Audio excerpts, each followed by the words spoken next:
तो कल finally solo levelling का एपिसोड आ ही गया। तो सबसे पहले एपिसोड के बारे में बात कर लेते हैं, उसके बाद मैं रिव्यू के बारे में बात करेंगे।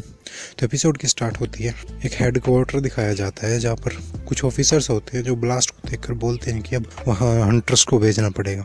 तो वहाँ पर हमें सीन दिखाया जाता है जहाँ पर ब्लास्ट हुआ होता है। वहाँ पर कुछ एंट्स आई होती है और वो सोल्जर्स पर हमला कर रही होती है और सभी सोल्जर्स को मारने ही वाली होती है कि तभी हंटर्स आ जाते हैं और उनसे लड़ने लगते हैं। और हंटर्स भी उनसे लड़ने के बाद जब वो सभी रेड व्हाइट एंट्स आते हैं वो उनसे भी अच्छी तरह से लड़ते हैं, पावर दिखाते हैं अपने पूरी। उसके बाद सीन कट हो जाता है और हमें 3 साल बाद का सीन दिखाया जाता है। हमें दिखाया जाता है कि कुछ सालों पहले पोर्टल्स खुलने लगे थे और वहां से डीमंस आने लगे थे और फिर कुछ लोगों ने अपनी पावर्स अवेकन की और हंटर्स बन गए। तो इन हंटर्सों को अलग अलग स्टेजों में बांट दिया गया। एस रैंक के हैं, ABCDE रैंक के। जो E रैंक में है वो सबसे वीकेस्ट है और जो S रैंक में है वो सबसे स्ट्रॉन्गेस्ट है। तो हमारा संजीवू भी E रैंक में है, लेकिन हमें सिर्फ संजीवू को ही दिखाया गया है जो E रैंक में है और सबसे वीकेस्ट है। तो हमें संजीवू के सीन दिखाए जाते हैं, वो कहीं पर जा रहा होता है जहाँ पर पोर्टल खुल रहा होता है उनकी टीम के साथ, और उसके पास अकेला एक ही नाइफ होता है। उसके पास वो नाइफ इसीलिए होता है क्योंकि वो उसी को अफोर्ड कर सकता था, क्योंकि वहाँ पर मैजिकल वेपन्स को बाय करना पड़ता है और वो क्योंकि E रैंक में था इसलिए उसकी इनकम भी बहुत कम थी। तो वो सभी उस पोर्टल के अंदर जाते हैं और हमें दिखाया जाता है कि संजीवू को एक क्रिस्टल मिल गया है और तभी उस पर एक डीमन हमला कर देता है जो उसे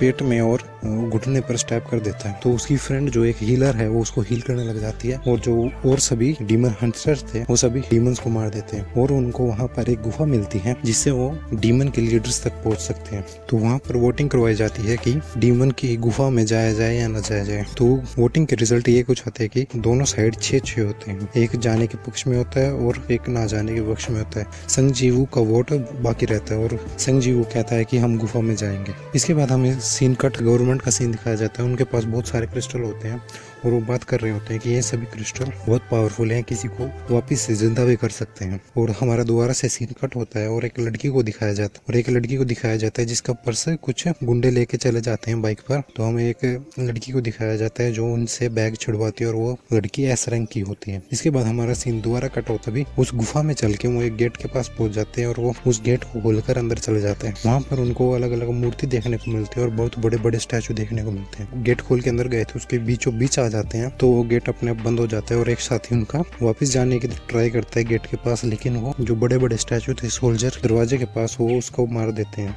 उसके बाद वो सभी लोग डर जाते हैं और जो वहाँ पर बड़े बड़े स्टैचूज थे उनकी आई मूव करती है और उनकी आंखों से लेजर निकलती है जिनसे उनके कुछ और साथी मर जाते हैं। और इसी पॉइंट पर हमारा एपिसोड खत्म हो जाता है।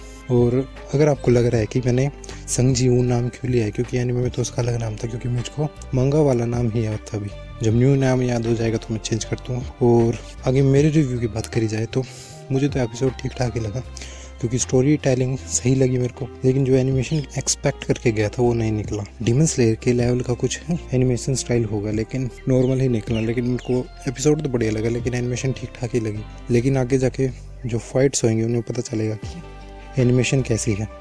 तो सी यू नेक्स्ट वीडियो।